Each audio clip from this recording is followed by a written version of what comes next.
What's up, everyone? Welcome in to Stadium Drive week number 5 here live with Storied Rivals Sports Media on X, Facebook, YouTube. Will Ford here joining you for the Battle of Hard Road, one of the most intense, long-standing rivalries in Central Ohio. We're here at Dublin Scioto High School for Dublin Scioto Irish taking on the Worthington Kilbourne Wolves.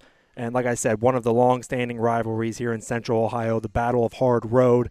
The winner earns the Hard Road Trophy, literally a chunk of asphalt. And it's such a special rivalry because these two schools are literally 2.5 miles down the road from one another.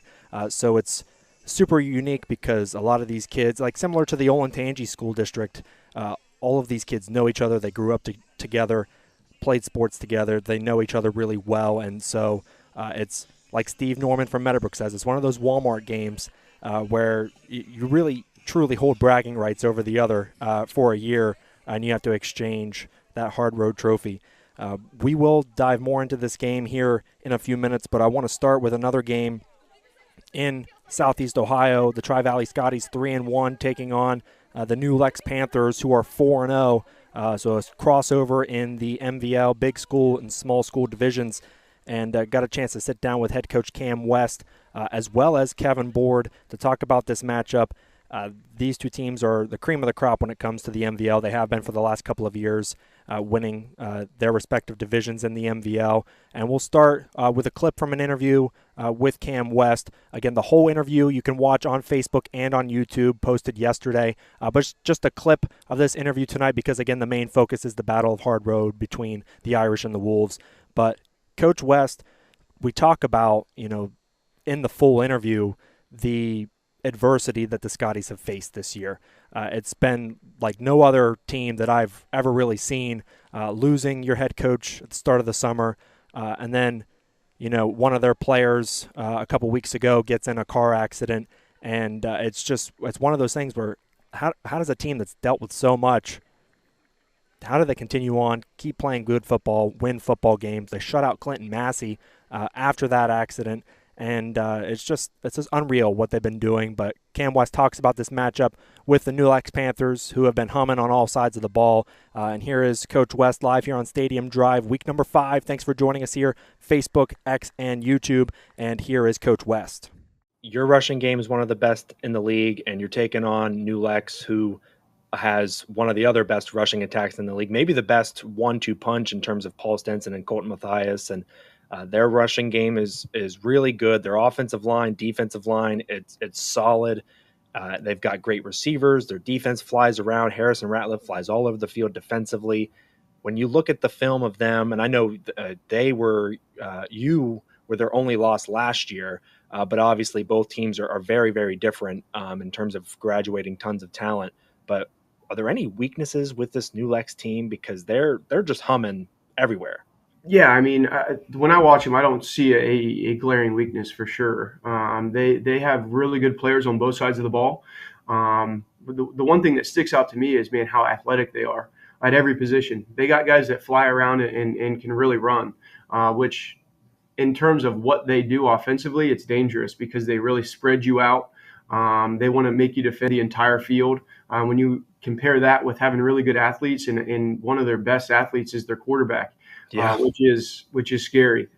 We can call the perfect defense and have everything covered in the pass game, and then the quarterback scrambles, and he's a really good runner. And I remember after the showcase last year in the spring that we did, the one thing when we went back to the office as coaching staff, I said that New Lex quarterback is going to be a problem. And because I just saw him move, I saw him throw the football at the showcase, and that's the one thing we talked about in the office. And this is in May, early May, that he's going to be a problem. He's proven to be a problem for every team they've played. And pair it with their 1-2 punch at running back. I mean, they have a bigger one and a smaller one, and they are both really good. So, and I know the Stenson kid is one of their best defensive linemen too. Correct. He's just a really good player. He's a big kid, 205 pounds. I think for us, we did play the Kyle Kirby kid week 2. So we got kind of a taste of that bigger, bruising running back. Now, he had 150-some yards on us, but I felt like we did a pretty good job tackling him the entire game. So we've kind of talked about the same things tackling Stinson as we talked about with the Kirby kid in terms of killing the engine, hit him low, and wrap and hang on and wait for your buddies to get there. So, but credit to Coach Board at New Lex, man. They just they reload as well. I mean, they lose a bunch of guys, but they reload them with really good players, and he does a really good job. And I got a lot of respect for those guys. Yeah, and Isaiah Stevens was an outstanding quarterback for them for a couple years, and then you insert Lane, and I mean, it almost looks like a carbon copy, and he might be even bigger and stronger and faster than Isaiah was, and Isaiah was great. Yeah, Isaiah was a fantastic player. We got a chance to coach him in the All-Star game, and a great kid too. But then we look at the Ratliff kid, and it's like, whew, I don't know who's better. Like they're both just really, really good, and they both run the ball well, and so it's going to be a challenge.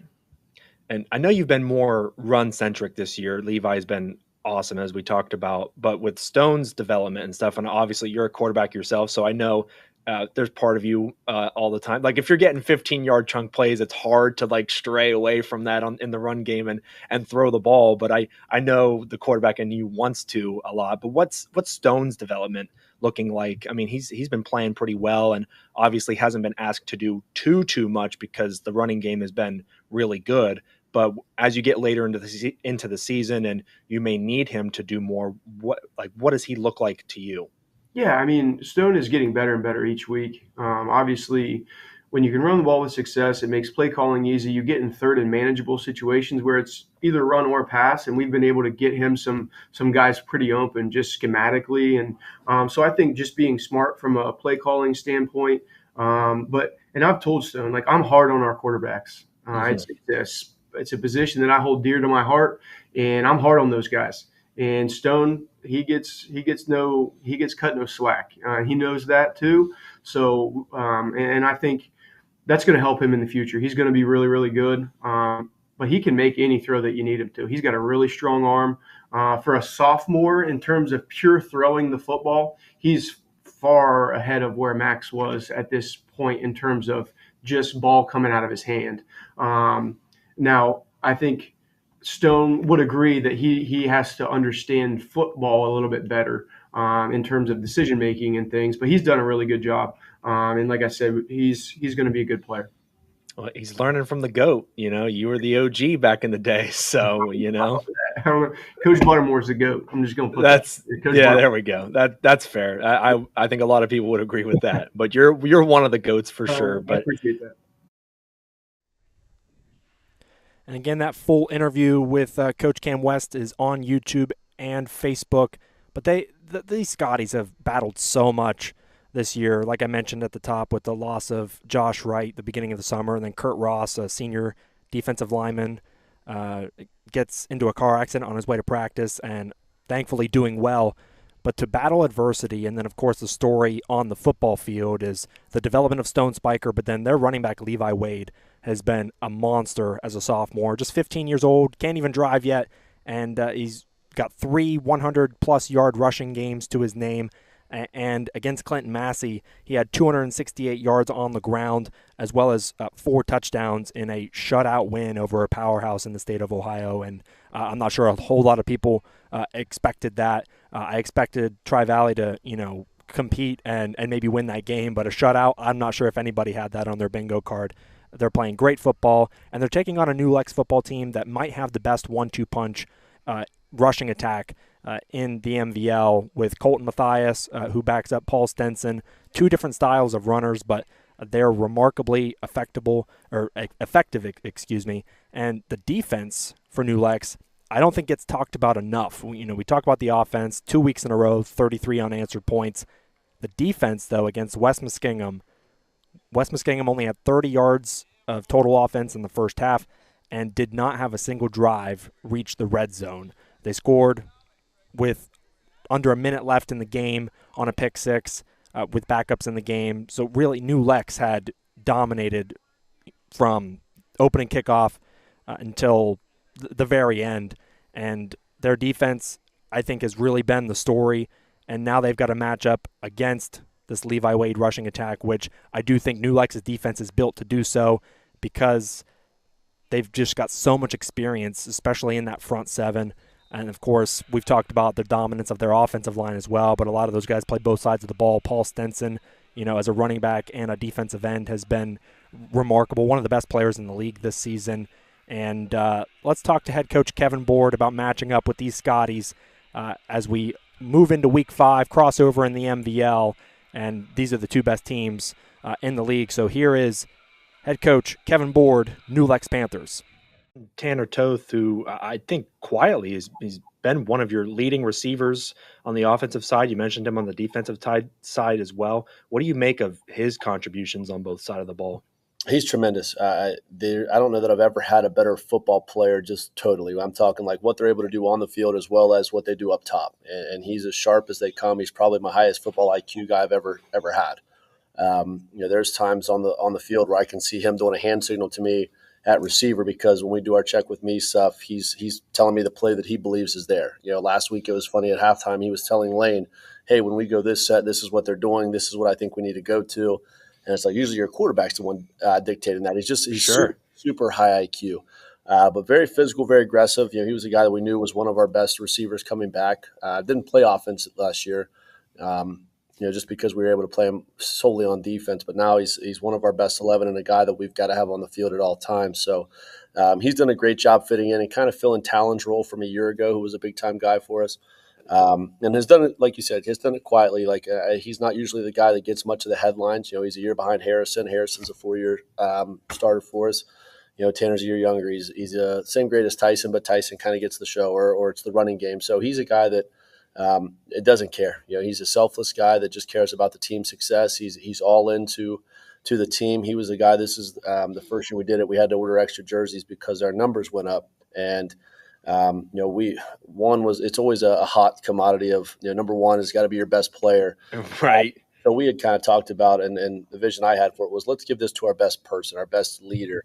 And so Tanner made the switch from 22 to 1 when I gave that option to him. He was the first guy that we've kind of presented that to, just because of the way that he leads, the way that he holds others accountable, the way that he helps bring others along with him. He's not a guy that's going alone. He's taking others with him and helping them along the way. The truest definition of a coach on the field I've ever had. He's just a tremendous talent and a tremendous person. Now, with this Tri-Valley game this Friday, and last year, they were actually your only regular season loss, but they're a completely new team this year. They're much younger, and especially, in some of their skill positions, like Stone Spiker, is a sophomore playing quarterback, and he has gotten much better as the weeks have gone by here as we approach midseason. Levi Wade got some snaps last year as a freshman, but he's a very physical downhill runner. And then, of course, you still have guys like Ryan LaMonica, who you have to account for, and you have to really know where he is all over the field. But Luca Gargis has got some speed at wide receiver. When you look at their offense, it seems like their young guys are really starting to gel together, and Stone has made strides. What do you see when you look at Tri-Valley's offense? Yeah, I see all of that. And I think I just actually, it's funny. I talked to David Kinder. I'm getting this weekly vibe with you guys. Every week I have a phone call with David and then an interview with you. It's kind of like I said, we just need to keep the weekly tradition going. Right. But I was talking Kevin Board show here. Oh, no, far from that. Something I was talking with David was that I think that it really is truly a testament to Cam and the job that he does as the head coach with the hardships that they face and to be able to overcome and persevere and get through. But I think you and I talked about it last week. When you go to the postseason, you get those extra weeks of development. That's when you see the following year that sophomores and juniors can step up and you're not missing a beat. They lost as much talent as any team has ever lost last year from their senior class that graduated, which was tremendous. And they basically are starting a brand new roster, except for a handful of guys. And like I said, they really haven't missed a beat. They're still the top dog in the big school division until somebody can take that title from them. And they've developed guys. They've put guys in a position to be successful. And the mark to me of a good coach is being able to utilize the talents that you have and kind of cater what you do to those talents. And you see that with Cam. With last year, they threw the ball around a ton. They handed off to Jaden Wallace anytime they wanted to. I mean, they probably could have handed it to him every play and probably still won every game they ever played. But, they're a little bit higher run percentage this year, than they are throwing the ball. So they're taking pressure off their young quarterback. And, Levi and their offensive line are just run the football. And they're doing a great job doing that. So, they look like a very good football team. They're going to be a very good football team because they're well coached. And that's the expectation of their program, is that even if you graduate a ton, I think they've even got the sign, build the program and protect the program. Like that's their motto and what they're going to do. So we got to prepare for the very best team we've seen to this date on Friday and go out and do the same things we've done to get to this point. And the full interview with Coach Kevin Board of the New Lex Panthers is also on Facebook and YouTube. Just wanted to preview both of Cam's and Kevin's interviews to get some hype going for that big game in the MVL tonight. Doesn't count towards league standings, crossover in the MVL, but going to be a good one. A lot of people thought Tri-Valley was going to be quote-unquote down this year with graduating maybe the most talent in the MVL. New Lex also graduated tons of talent, but both of these teams right back near the top of things in their respective divisions. But now, let's dive into the 34th Battle of Hard Road. Let's look at the last 10, but then also the overall between these two teams. When you look at the last 10 matchups, it's been dominated by Dublin Scioto. And Scioto leads the all-time series 19-14. Worthington Kilbourne won last year 21-7, but then you see all that green in there.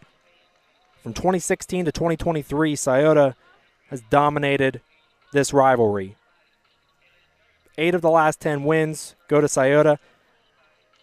And this game, coming into the year, I thought was maybe going to be one of the best games on our schedule the entire year. And it's still going to be a really good game tonight. But one of the major stories coming into this game, and that's really developed over the last couple of weeks, is that the star quarterback for the Irish, Jack McKee, he is out for the remainder of the season. Sustained an injury in the second quarter against Thomas Worthington. That game came down to the wire, went to overtime, and Scioto came out of that one on top 28-27. But Jack McKee out for the year, and he completed 66% of his passes, and this is through the first really 2.5 games. 526 passing yards, 8 touchdowns. Can also run it a little bit, 184 yards on the ground, 9.2 yards a carry. And he got injured in that Week 3 win versus Thomas Worthington. But he is out. And so now, how do the Irish respond? And when you look at, how they've played, without their quarterback, of course, they got that win against Thomas Worthington, closed that one out to move to 3-0 for the first time in 18 years. But Grady McMillan stepping in, and last week against Westerville South did throw 3 interceptions. They were up in that game 18-3, but Westerville South came back, won 26-18, couldn't close it out. So the Irish sit at 3-1, but this offense is still really, really good. And they've got a running back in Eden Williams who last week had 94 yards and a touchdown, and on the season, 366 yards on the ground, 4 touchdowns. And they're going to have to lean on him a lot more as things progress throughout this season. We'll show you the stats here. 62 carries on the year, 366 yards for 6.4 yards per carry, the 4 touchdowns. And then their best defensive player, without a doubt, is Nevin Denzel, senior linebacker. 58 tackles. He had 18 tackles last week and 6 tackles for loss, 3 sacks. He's forced 3 turnovers, combined interceptions and fumbles, and he is just a monster on the defensive side of the ball, and it's going to have to be something that Coach Edwards of Worthington Kilbourne really keeps his eye on is where is number 0 on the field.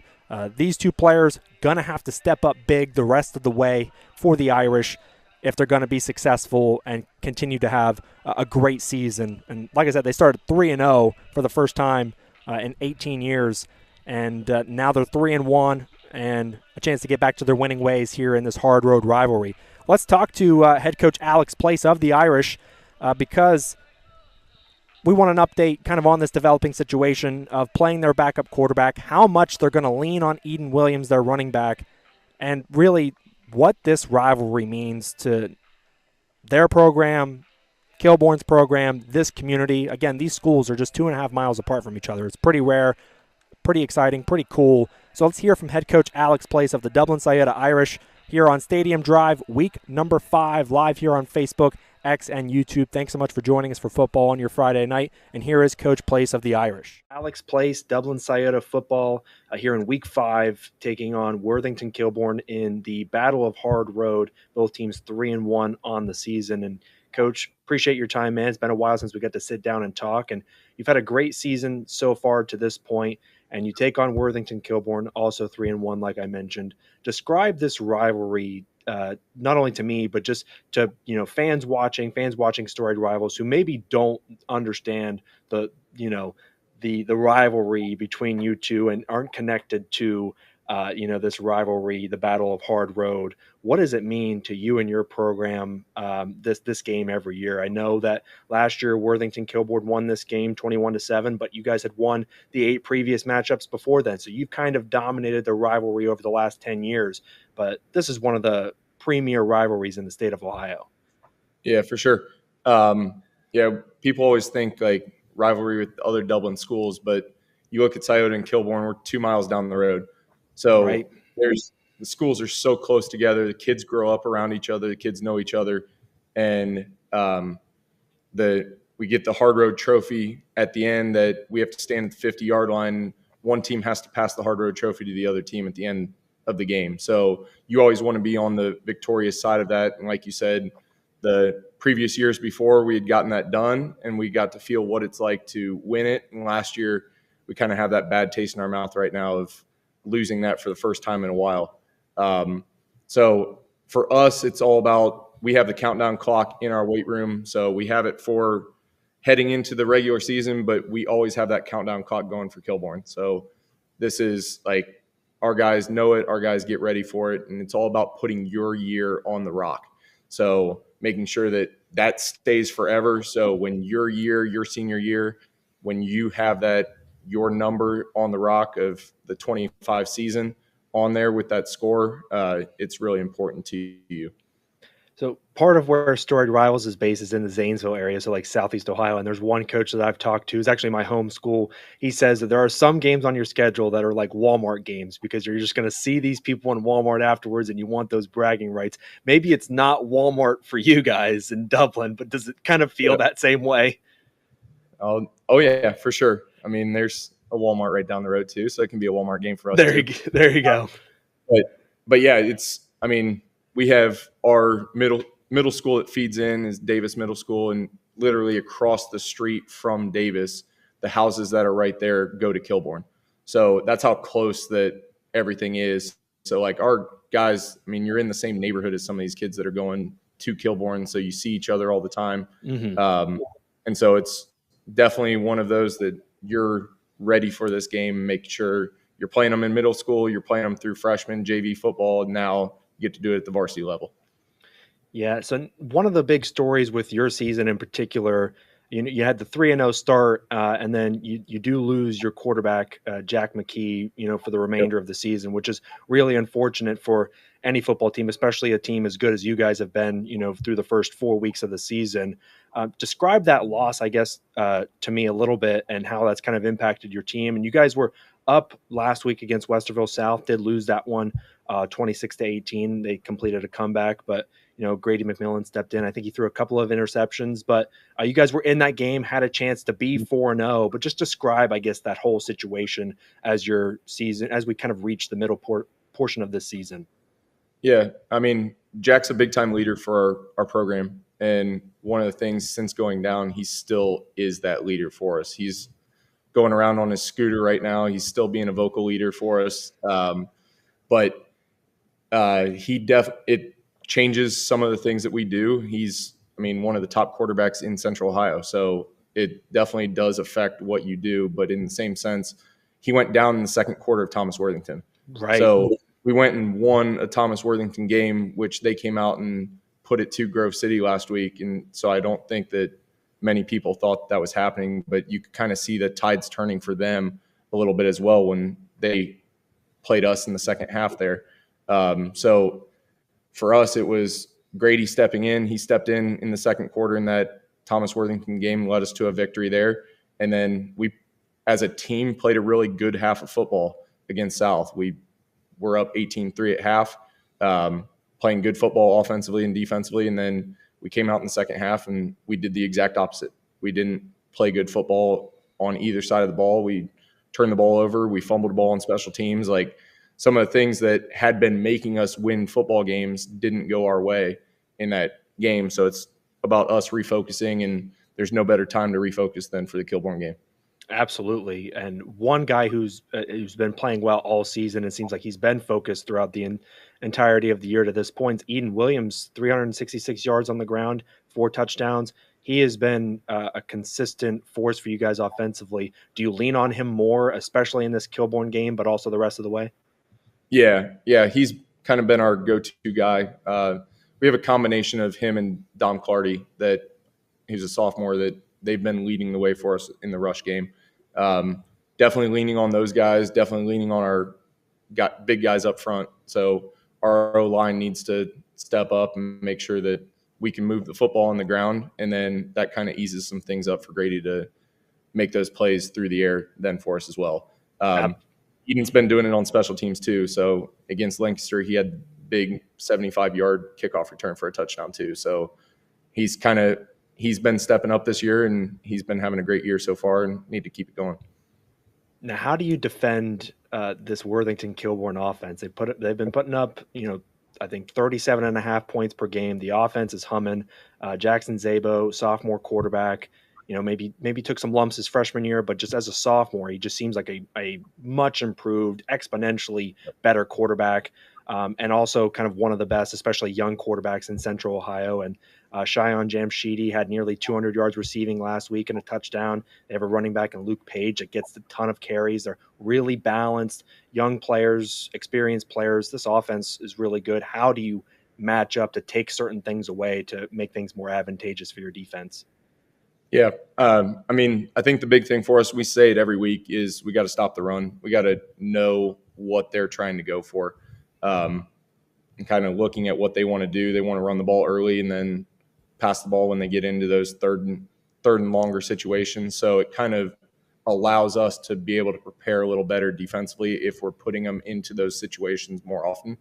But the quarterback, he's a stud. I mean, when it comes down to it, like, he makes plays. And last year, I think he was forcing some things that he didn't always need to, and it kind of helped definitely us in that game. I think it was a 7-7 game with a couple minutes left in the fourth quarter last year for us. So we were able to kind of contain him and do those things and make him force some things that he didn't want to.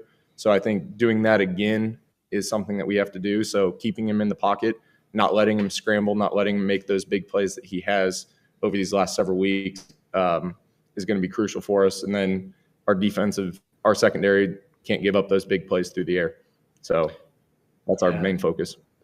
Yeah, so Dublin Scioto's won 8 of the last 10 battles of hard road, and we're excited for another edition of it this Friday here in week 5. And Coach, I appreciate your time, man. Thanks for joining me for, talking some football for 10 minutes, man. And best of luck in the rivalry game this week. And we're looking forward to being there and seeing you on Friday. You got it, Will. Thank you. Now on to the Wolves side of things. Let's look at their picture when it comes to this season. 3-1, and the offense has been dominant, for lack of a better word. 37.5 points per game, and it's been done by a 3-headed monster on the offensive side of the ball, their quarterback, running back, and wide receiver. We'll take a look at the stats here for their starting quarterback, and I got to tell you, I think only as a sophomore, he is one of the best quarterbacks in Central Ohio, and his name is Jackson Szabo. As a freshman, maybe took some lumps a little bit, as any freshman quarterback does, as you try to learn and play the position. But as a sophomore, he has shown out this season. 57% completion percentage, 938 yards passing, 8 passing touchdowns, 254 rushing yards, and 5 rushing touchdowns. So the definition of a dual threat. Can move the ball with his arm, move it with his legs, and those are his 2025 season stats, week 1 through week 4. And talking to head coach Mike Edwards, he might be one of the best players that he's ever coached. And you pair him with their other 2 players that they have on offense, their starting running back Luke Page, who, I'll be honest with you, he touches the rock a lot. He gets 25 to 30 carries a game, and then they also have a true number one wide receiver in Shion Jamshidi. Let's take a look at these guys, their seasons to this point as well. Luke Page, 606 rushing yards, 6.6 yards per carry. He's got 7 touchdowns on the ground. He's also caught the ball a few times out of the backfield, 116 receiving yards, and another score to his name. And just to take you through his games this season, he had 177 yards, 2 touchdowns in week 1, 148 yards, 3 touchdowns in week 2, 97 total yards and a touchdown receiving in week 3, and then 31 carries, 217 yards, and 2 TDs on the ground in week 4. And Shion Jamshidi, 21 receptions, 385 yards, 96 yards a game, so almost reaching 100, 3 receiving touchdowns, and he had a heck of a week last week. Really, the last 2 weeks for Jamshidi, he has been spectacular. 6 catches, 104 yards, and 2 touchdowns in week 3, and 6 catches again for a $188 and a touchdown in week 4. This offense is absolutely humming, and 37.5 points a game, like I said. It's been led by this trio that I've just talked about the last minute or two. But let's talk to head coach Mike Edwards of the Wolves. He's going to give a lot of praise to these 3 guys amid their great start to the season. And he's also going to talk about this long-standing, intense rivalry between these 2 schools that are just 2.5 miles apart from each other. Here's Coach Edwards here on Stadium Drive, week number 5, live on Facebook, X, and YouTube. Appreciate you being here, and here is Coach Edwards. Is joining us, Worthington Kilbourne Wolves, going into the Battle of Hard Road here in week number 5. They're 3-1 on the year, taking on Dublin Scioto.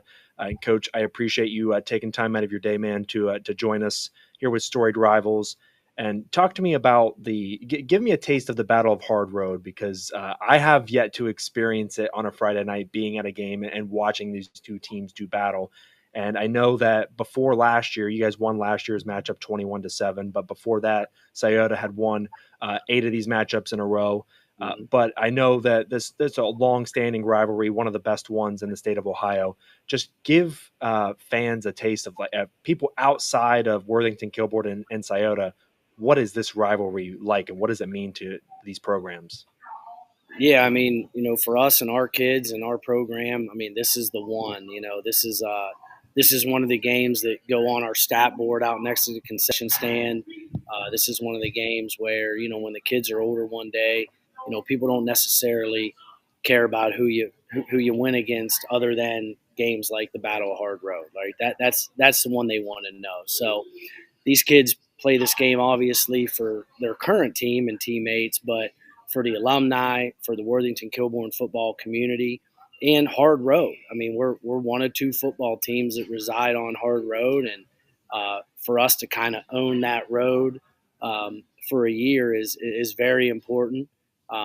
Even to the extent where we have T-shirts now, Hard Road Football. So our kids finding that success last year and finally getting to hold that rock and win that game and feel that moment, and how important it was to, once again, Worthington Kilbourne and our football alumni.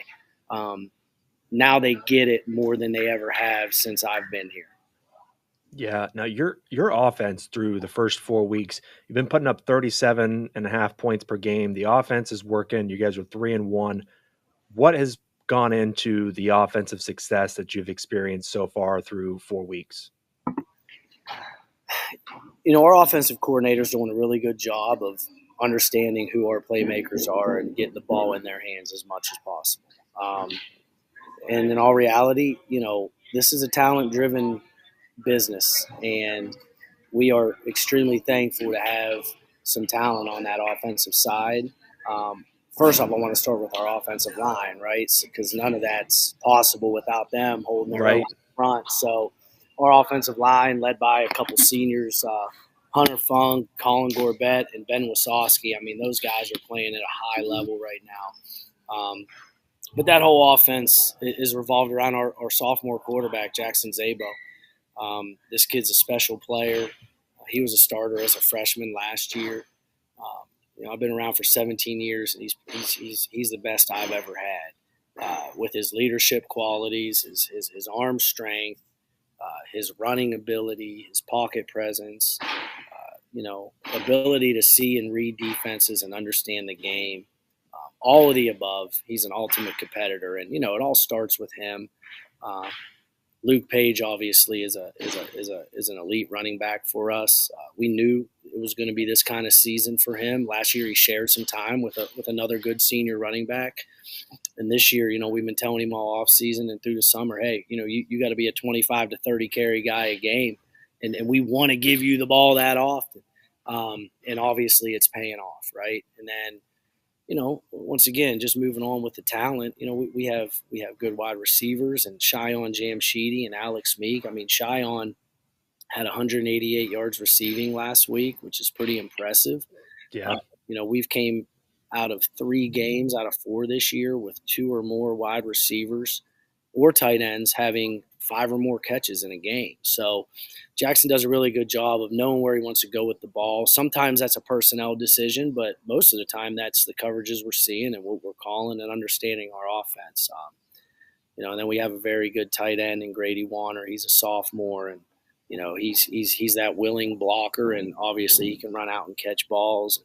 But those 2 wide receivers, number 2, Shion Jamshidi, and number 7, Alex Meek, have had pretty great starts to the season. And you get 2 more years of Jackson too. He's, like you said, he's only a sophomore, and for him to be this good already, and I'm sure he probably took some lumps as a freshman, as any freshman quarterback does. I mean, how special is it that he's able to kind of learn this quickly and be able to see things maybe differently and at an earlier age in some of these, because a lot of quarterbacks, they don't see the field until their junior, maybe even senior seasons. And for him to be able to, take the field as a freshman, now he's playing as a sophomore and he's just already at a different level. I mean, how special is that, what you've seen? Yeah. I mean, it's unbelievable. I mean, and he loves football, right? I mean, this is his life. He's also an elite lacrosse player as well, but football is his love, his passion. He came in with some knowledge already and, has just, really grew from there. And, even some teams now we're seeing for the second time in his career, he's like, man, he's admitted last year that gave me a hard time. I was overwhelmed with that. And this year he just kind of smirks it off and says, like, I got him this year. Right. So right. He's just an impressive kid, man. Like all the above kind of guy. He's been a kid. I mean, and I haven't seen it in 7 years here, and even 10 years when I was at Pickerington North. I don't think I've ever seen a kid have such an impact on a community.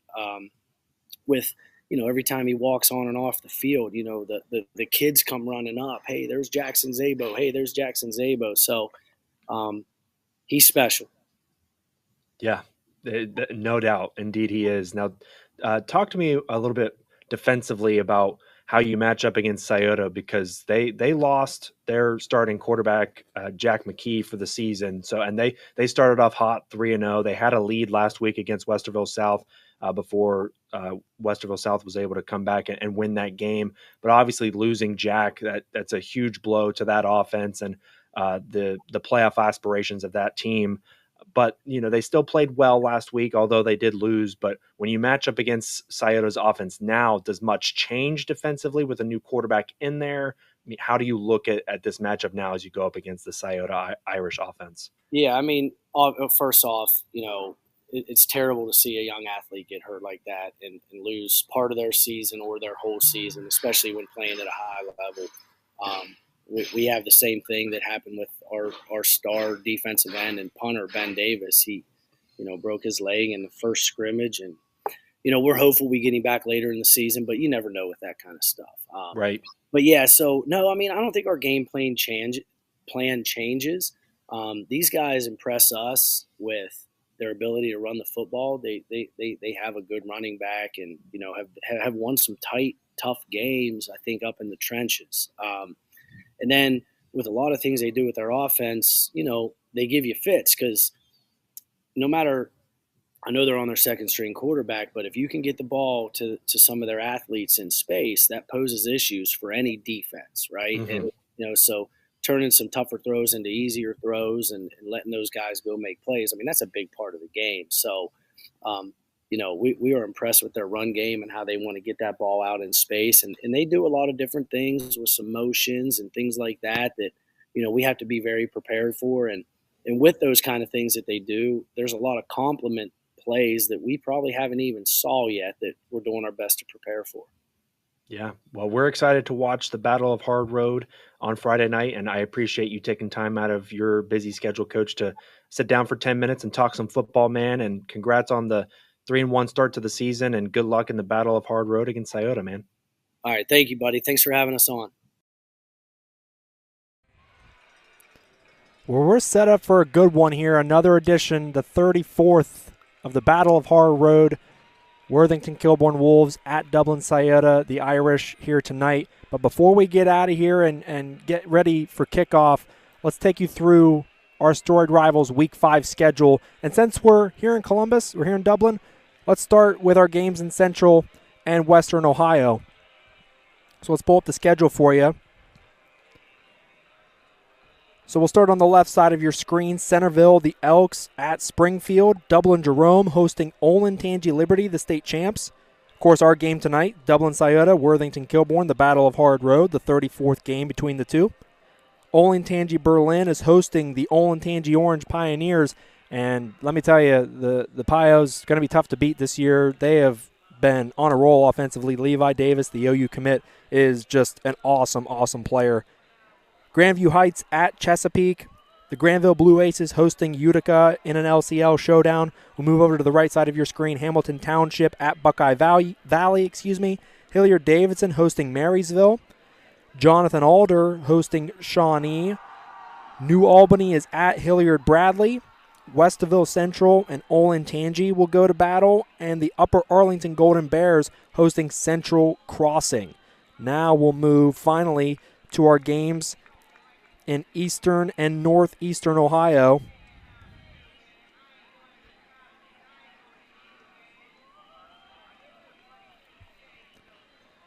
So now we'll move back over to the left side of your screen. Garraway at Girard. The Ridgewood Generals hosting East Canton. Union Local at home versus Vincent Warren. John Glenn and Sheridan will go to battle. MVL showdown. Big School Division. Maysville, at Coshocton. Meadowbrook and Philo. That's going to be a good one. Tri-Valley and New Lex, the game we previewed at the beginning of the show. That's going to be an outstanding game. West Muskingum hosting the Riverview Black Bears. Zanesville Blue Devils taking on Northridge in an LCL game. Talmadge hosting Barberton. And at the bottom of your screen, Worcester against Lexington. And Worcester is at home in that one. Well, let's get ready to wrap things up here for the 34th Battle of Hard Road. Will Ford again with you here with Storied Rivals. Thanks for joining us on Facebook, X, and YouTube. And this is going to be an outstanding game tonight for many of the reasons that I've discussed throughout the show. But make sure you're following us on Facebook, Instagram, X for score updates, highlights throughout the night. I'll be providing score updates and video highlights from this game, the Battle of Hard Road. And make sure you're following us. We really appreciate the support through now almost 5 weeks. We're almost midway through the season. Here at the end of the night, we'll be halfway through the regular season. Pretty crazy. Want to give a shout out before I go to our friends at maxeffortmuscle.com. Best tasting protein, aminos in the game. I drink this stuff all the time. And I got to tell you, this protein, it's the best, man. They've got great merch, too. The guys there are funny. They're great. They're just awesome to work with. We appreciate them and partnering with them every single year. Go check them out, maxeffortmuscle.com. But I'll hop out of here. Thanks so much for joining me for Stadium Drive, week number 5. We're here at the Battle of Hard Road, the 34th game between the two. Dublin Scioto leads 19-14 in the series. Worthington Kilbourne. Oh my gosh, words. That's funny. Good thing we're ending the show soon, right? Otherwise, you would probably turn me off yourself. Worthington Kilbourne won this game last year 21-7, broke an 8-year drought. Dublin Scioto had won 8 years prior to that, and Scioto's won 8 of the last 10 matchups. So it's been dominated by Scioto, but Worthington Kilbourne, super talented offense this year, led by a young sophomore quarterback, great skill guys, and Scioto an injury to their quarterback, but still a really good football team that runs the football well and are very good defensively. So it's going to be a good one. 34th Battle of Hard Road. I'll get out of here. Enjoy the football games that you're watching tonight, and make sure you're following us on social media. And I'll see you guys later for Stadium Drive week number 6. Take care, everyone.